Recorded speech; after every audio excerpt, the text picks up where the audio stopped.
Pour tous, comment la VAR dénature le football? Alors, ça fait longtemps que je voulais soit écrire un article là-dessus, soit parler sur le sujet, la VAR en fait. Aujourd'hui, je vais le faire parce que il y a tellement de choses à dire sur cet outil-là. En Premier League, ils vont l'introduire cette année. Le championnat a commencé aujourd'hui avec Liverpool-Norwich, notamment 4-1 victoire des Reds. Et bon courage à eux. Pourquoi je dis ça? Parce que j'ai l'impression qu'aujourd'hui, les arbitres, à la base, on leur avait dit, on nous avait vendu que la VAR viendrait aider les arbitres à prendre de meilleures décisions. La VAR viendrait les aider à regarder encore une action qui était passée peut-être à vitesse réelle trop vite, qu'ils ne pourraient pas voir et que ça les aiderait dans leur interprétation. Mais en fait, j'ai l'impression que ce n'est pas ce qui se passe. J'ai l'impression que ce qui se passe, c'est que plutôt la VAR vient lier l'arbitre. C'est-à-dire l'arbitre, il va voir quelque chose passer, il va siffler, il va aller voir la VAR, il va changer de décision. Systématiquement, quasi systématiquement dans la majorité des cas. C'est comme pour justifier l'usage de la VAR. Et je l'ai vu par exemple en Coupe du Monde 2018, Sénégal-Colombie. Le gars tacle Mané, penalty. Il y a des gens qui disent il n'y a pas penalty, il y a des gens qui disent penalty. L'arbitre, il l'a vu, il dit penalty. Il va voir sa vidéo, le public commence à crier hey, VAR, VAR. Il va voir la VAR, il revient, il n'est pas sûr. Et il siffle qu'il n'y a pas penalty. Finale de Coupe du Monde 2018, France-Croatie. Il y a pas, le gars touche le ballon touche la main du gars, mais il y a jamais penalty. C'est pas dans l'esprit. L'arbitre va regarder son truc. On est en finale de Coupe du Monde. L'arbitre va regarder son truc et puis il hésite, il revient, il check encore, il vient, il siffle penalty. Les arbitres sont en train de, je sais pas, c'est comme s'ils sont en train de se cacher derrière la vidéo pour prendre les décisions les plus safe pour eux, entre guillemets. Parce que il se dit que si je siffle pas, à la télé, tout le monde a vu, la balle a touché la main. Mais la balle a touché la main, mais c'est pas grave. Je veux dire, avant, tu avais l'intentionnalité. Tu avais le fait que la balle touche la main du joueur parce que le joueur, la main est allée au ballon. Mais maintenant, tu n'as plus besoin de ça. Thiago Silva a fait un tacle Brésil-Pérou en finale de Copa América récemment. Tu sais, le gars, il tacle, sa main est derrière son corps. Et le ballon passe, le ballon vient toucher sa main, l'arbitre siffle penalty. C'est incroyable. Les défenseurs ne peuvent pas se couper les mains. Koulibaly, deuxième carton jaune pris contre la Tunisie, pareil, il fait un tacle en se jetant, il essaie d'arrêter le ballon, il ne peut pas s'enlever les bras, le gars. Et pourtant, on dit penalty. Kimpembe, le gars, il tire une frappe anodine à 2000 km du but. Le gars, il se retourne, la balle touche le coude, l'arbitre, penalty. Mais tu te rends compte? Des décisions comme ça qui tuent le jeu. Et la VAR, tu sais, des fois, en fonction du côté du côté de la VAR duquel tu es, tu l'aimes ou tu l'aimes pas. Souvent, les gens vont dire, ah oui, mais merci la VAR parce que la VAR a sifflé en faveur de toi. Quand un siffle en défaveur de toi, tu l'aimes pas. Mais je pense qu'on ne devrait pas avoir ça. Je pense qu'on devrait avoir des arbitres qui continuent à être compétents. Des Pierluigi Collina n'ont jamais eu besoin de la VAR, n'en auraient jamais eu besoin, et d'autres arbitres pareil. Tu sais, et au lieu d'aider les arbitres, je trouve que ça les lie. Ça les aide à se cacher peut-être derrière une décision. C'est sûr que la VAR aurait pu éviter certains scandales, type Ovrebo, Chelsea, Barça, it's a disgrace.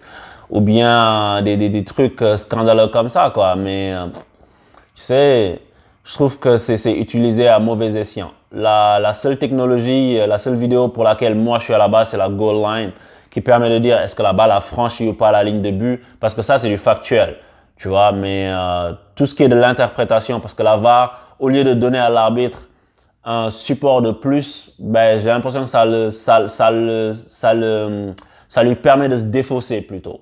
Ça lui permet de se défausser derrière la VAR, de se cacher derrière la VAR parce qu'il applique un truc tout bête. Et la VAR a fait que justement maintenant les règles ont changé. Avant on disait l'intentionnalité, la main allait au ballon, etc. Ce qui a du sens. Mais maintenant c'est une histoire de si le ballon a été touché en dernier par l'adversaire avant de toucher la main du joueur dans la surface. Mon gars, mais arrêtez. Et tu sais, il y a un penalty aussi tout con que j'ai vu à la CAN. C'est Algérie. Le gars, il frappe, Aïssa Mandi, il est dans sa surface et puis il défend, il est derrière l'attaquant, le mec, il défend, il y a un moment, il fait ça, mais la balle lui touche la main, l'arbitre siffle penalty, c'est scandaleux. On peut pas siffler des penalties comme ça. Ça me rappelle l'histoire des mains dans la surface quand les arbitres voulaient nettoyer les surfaces et qu'ils sifflaient bêtement, genre parce que Yepes a tenu un bout de maillot, etc. Mais c'est dingue ça. Il faut vraiment faire quelque chose parce que notre sport est en train de se faire aseptiser, est en train de s'américaniser aussi. Et si on continue comme ça, la VAR, c'est juste la porte ouverte à toutes les fenêtres. Hein. C'est juste une porte d'entrée. Parce que ce qu'ils vont faire après, pendant l'arbitre qui sera en train de checker si tout est correct, etc., pendant 2-3 minutes, ben, ils vont nous foutre des pubs à la place.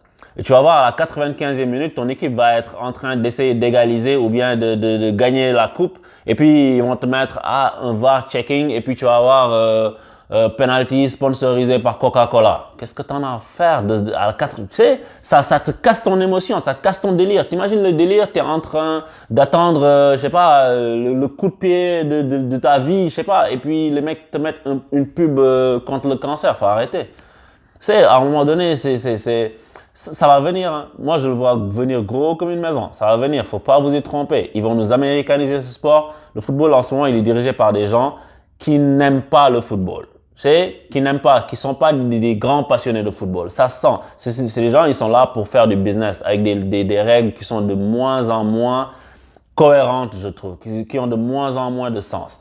Donc, c'est ça ma take on VAR. Parce que ça faisait longtemps que je voulais faire une vidéo là-dessus et je pense que c'est quelque chose que les arbitres doivent mieux utiliser s'ils doivent continuer à l'utiliser parce que là, on est là-dedans. Je pense pas qu'on va revenir en arrière. Il y a trop d'enjeux financiers en jeu, tu sais. Mais je trouve que ça lie l'arbitre au lieu de l'aider. Ça lui permet de se défausser au lieu de l'aider. Et bientôt, des attaquants vont pouvoir viser des mains des défenseurs dès qu'ils vont approcher la surface. Qu'est-ce que tu vas faire? Les gars vont dire, ah, il a touché la main, il a touché la main. Et voilà quoi. Donc, bon courage à nous tous passionnés de football. C'est vrai que sans la VAR, la main de légende de Maradona n'aurait jamais été accordée. Mais ça fait partie de la légende. Ça donne des histoires à raconter à nos gamins. Et puis, il y a des actions comme Ravanelli qui rentre dans la surface, croque en jambe sur lui-même face à Rabel Sandratana. Hein? On s'en souvient, hein? Club de tricheurs.